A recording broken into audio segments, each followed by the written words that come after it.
शांगला में 2 रोज जारी रहने वाली बर्फबारी का सिलसिला रुक गया है। कराकरम हाईवे, बिशाम सवात समेत मुतादिद राब्ता सड़कें बंद हैं। बलाई इलाकों में 3 फीट, मैदानी इलाकों में 6 इंच से 1 फीट तक बर्फबारी रिकॉर्ड की गई है। शदीद बर्फबारी के बायस निज़ाम जिंदगी मफलूज हो चुका है। शांगला में 2 रोज जारी रहने वाली बर्फबारी का सिलसिला रुक गया है। कराकरम हाईवे, बिशाम सवात समेत मुतादिद राब्ता सड़कें बंद हैं। बलाई इलाकों में 3 फीट, मैदानी इलाकों में 6 इंच से 1 फीट तक बर्फबारी रिकॉर्ड की गई है।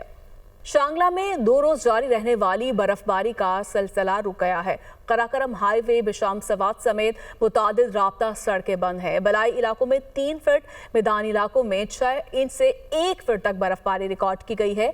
शदीद बर्फबारी के बायस निज़ाम जिंदगी मफलूज हो चुका है। शांगला में 2 रोज जारी रहने वाली बर्फबारी का सिलसिला रुक गया है। कराकरम हाईवे, बिशाम सवात समेत मुतादिद राब्ता सड़कें बंद हैं। बलाई इलाकों में 3 फीट, मैदानी इलाकों में 6 इंच से 1 फीट तक बर्फबारी रिकॉर्ड की गई है।